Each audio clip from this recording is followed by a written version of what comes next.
Welcome to Vape News Radio, the voice of vaping. In each show, we share the latest about regulations and things you need to know, plus upcoming conferences and fests, along with interviews with the movers and shakers in this fabulous vape space. Are you looking to get into this ever-expanding marketplace? Do you want to master this industry? Listen up as Norm Bauer, the VapeMentor, shares it all. And here's your host, Norm Bauer. Well, hello everyone, and welcome to Vape Radio, your voice of vaping. This is Norm Bauer, and this is episode number 63.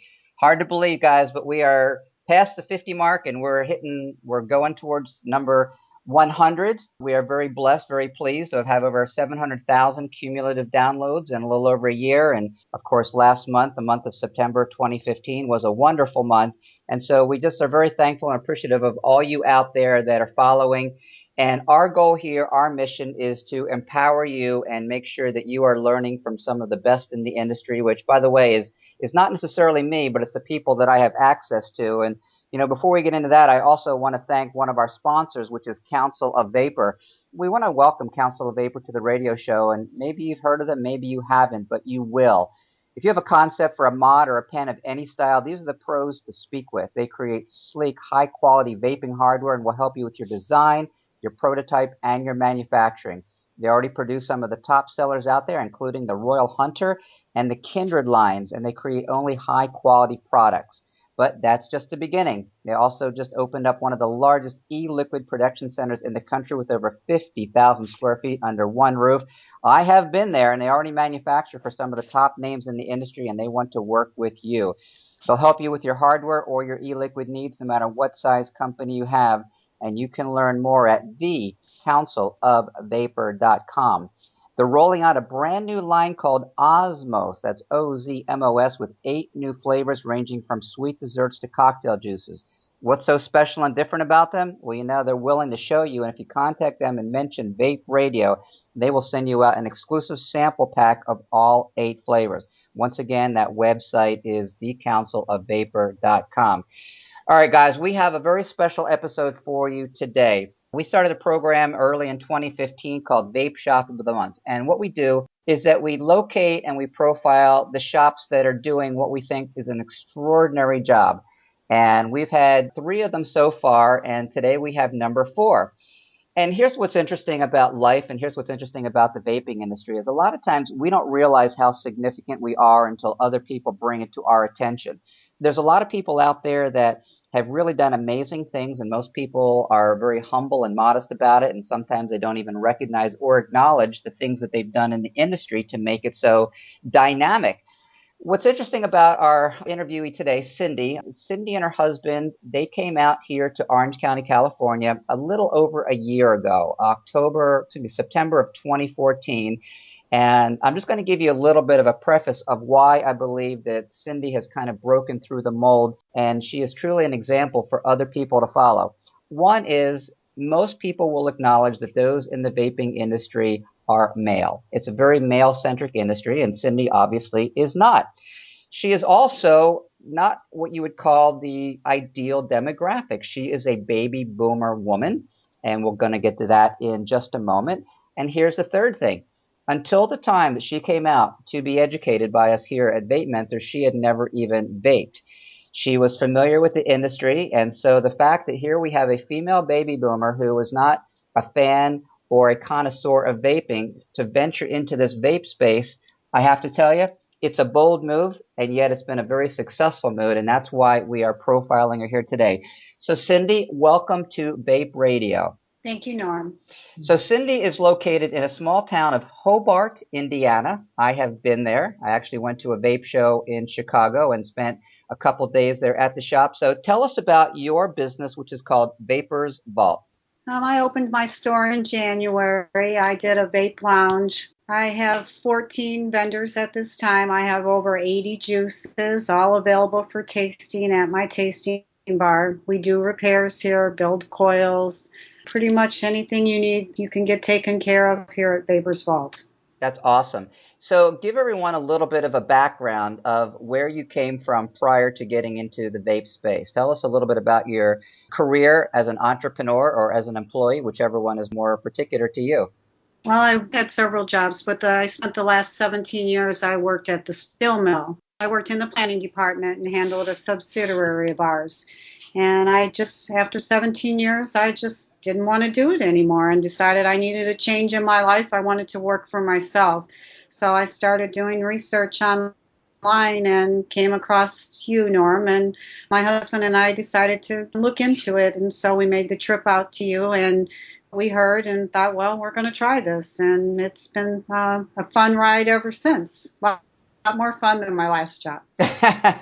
Well, there's a big difference between being an employee of a large steel mill and being an entrepreneur, correct? Oh, absolutely. Would you say you work more hours or less hours now?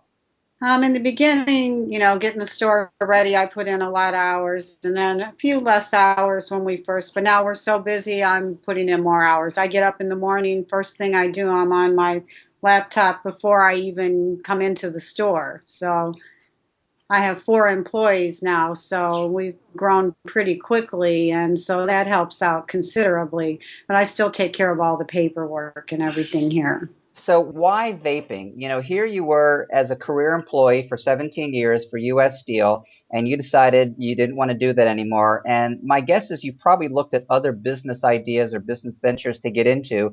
How did you happen to gravitate towards the vaping industry? Because you weren't a smoker. Well, because it's such a huge industry, I think it's awesome that people can use this to quit smoking. I grew up in a household with smokers and I couldn't stand it. And I think it's awesome. Able to help so many people quit smoking.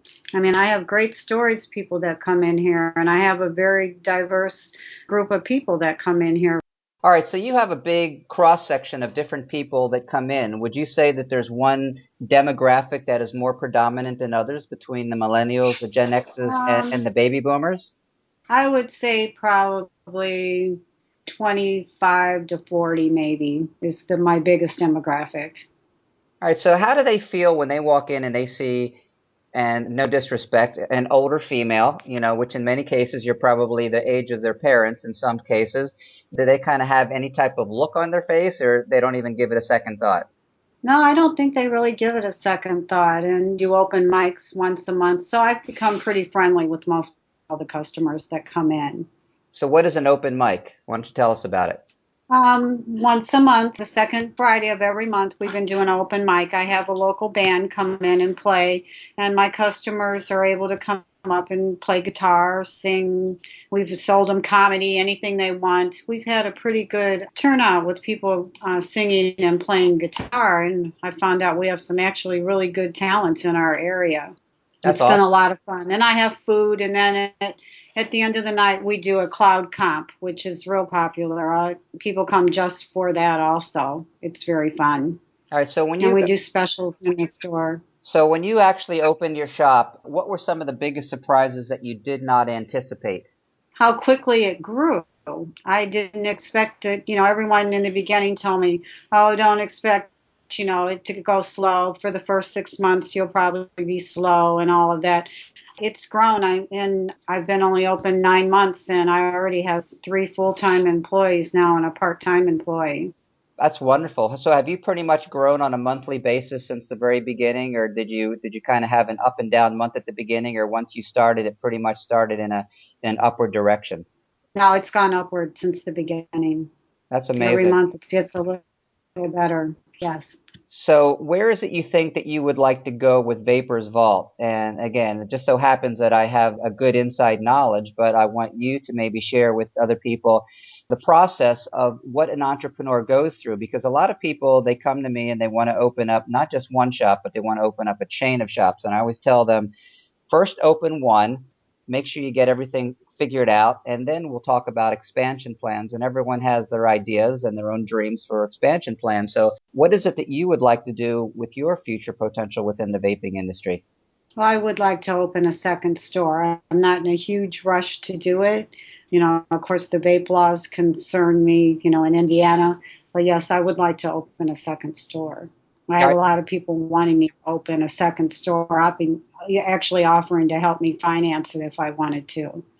That's awesome. All right, so let's talk about where you are right now, because for those of us here in the United States, if you follow the state regulations, you might be aware that the state of Indiana put on some very, very onerous laws, and the laws don't get into effect until next July of 2016. But why don't you share for the audience what it is that the state of Indiana has done or are trying to do for or against the vaping industry?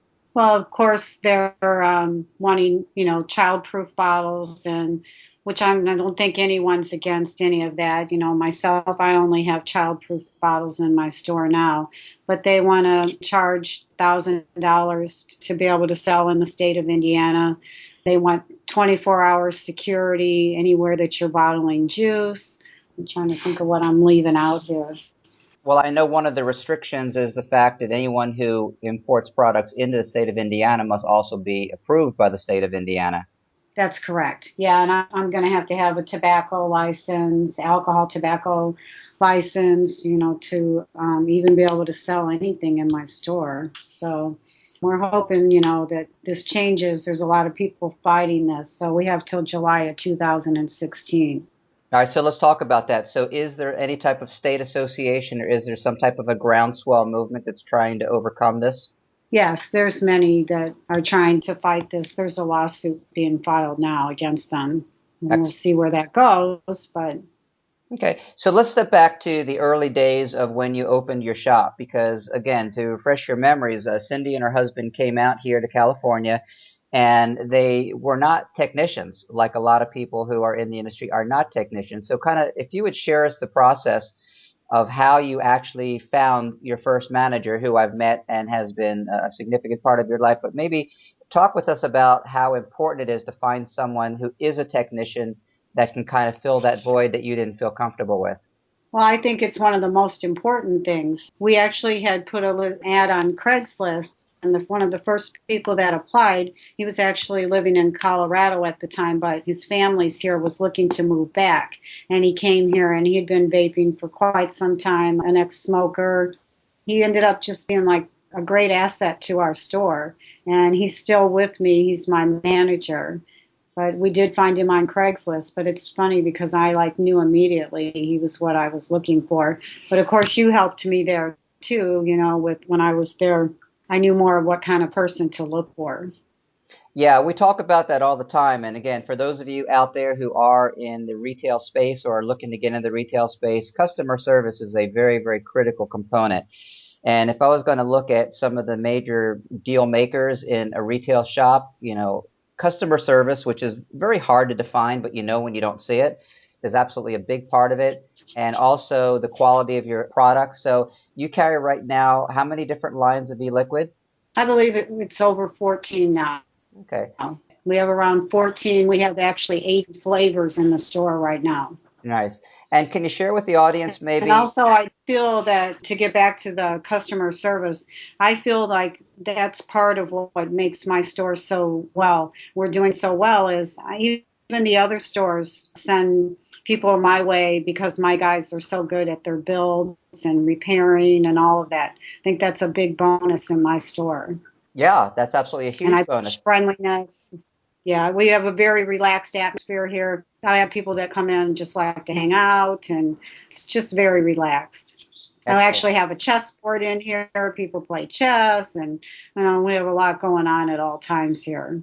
Excellent. So can you share with us, if you had to look at what you sell more of, hardware or e-liquid, my assumption would be you sell certainly more e-liquid than you do hardware products, right? I do, but we always have the latest new hardware, latest new juices at all times. I keep up on that really well. My people call all the time and say, you got any new juices? And we'll tell them what they are, and then they'll come in. But, they like to see all the new flavors. And so what would you say in your shop right now in the state of Indiana? What are the top 3 flavors that you think are selling there? Charlie Noble's Blue Bay has been our top seller since January. I don't know what people are really hooked on the Blue Bay. We also brought in CCI Cloud Collaborations, and it's going really big right now. And we recently brought in Muffin Man and Milkman, and those are doing really well too. That's excellent. Well, one of the things that we're doing together is that we here at VapeMentors, we have actually formed a turnkey system where we're helping the brick and mortar shops develop their own line of e-liquids. And Cyndi along with a few others, have been kind of our beta test to the point of where we are helping them develop a line of e-liquids. Because for those of you who are in the brick and mortar industry, if you don't have your line of e-liquids, you really should look to doing that. And there will be an article in Vape Magazine in December that kind of profiles exactly what it is we're doing. But, there's no question about it. The profit margin on carrying your own house brands is significant. So, Cyndi, let me ask from a kind of a philosophical standpoint. Let's just say that some of the people who are listening to this interview maybe are a woman in their 50s, and maybe they're thinking about making a move in their life. Sometimes maybe they're retiring from a job, or maybe they don't want the job that they already have.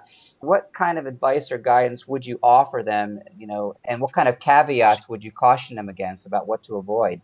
The main thing I think is do your research. That was very valuable to us when we came to see you and you took us around to some of the other stores. That gave me a lot of my ideas. Like I said, I think it's just really important to do your research. What I can think of is maybe the worst part is right now check your laws in your state and see how that's going to affect your future. But otherwise, everything's really gone pretty well for us. Like I said, maybe it helps, and really good employees are really important too, to make sure you get the right people to run your store. That's excellent. That's excellent. Okay, well, listen, we're coming down to the end of our segment here. So is there anything more that you would like to offer? And again, the name of her shop is called Vapors, Vaporz, Vapors Vault. They are in Hobart, Indiana.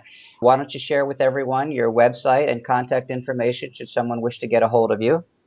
Okay, it's vaporsvault@gmail.com.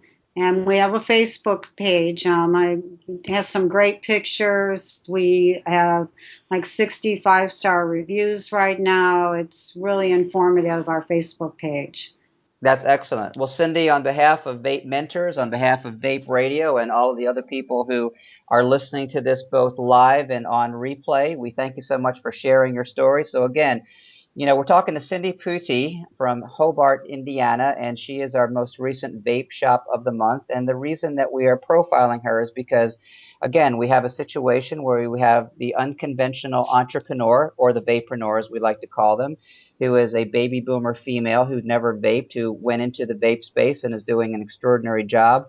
She's setting a standard for her industry, and she's setting a great example for all of us, to be quite honest with you. If you're a baby boomer out there, it's not too late to get in the industry. And if you are a female, don't be intimidated by the fact that it may be a male-centric business. So, Cyndi, thank you so much for joining us on Vape Radio. Thank you, Norm. Well, I hope you all enjoyed that. Again, our goal here at Vape Radio is to keep you informed. We pride ourselves on bringing what we call the movers and shakers to your attention. That includes some of the big shots in the industry, the leaders of the vape industry, the e-liquid manufacturers, and of course, we're going to be having the FDA workshop coming up the end of October with Azim Chideri and Brian Haynes. If you want more information on that, just go ahead and contact us at VapeMentors.com. And it's all about what's going on within the FDA, because the reality is that the rules are coming down. They are going to change the industry. And again, our goal here is to make sure that we inform you. And whether you're here within the United States, which is about 76% of you, or whether you're overseas, you still need to know what's going on here within the country.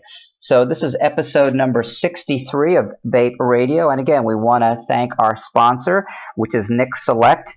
And you know what? When you use a cheap tequila on a good margarita, you're going to ruin a perfectly good margarita. And the same is true of nicotine.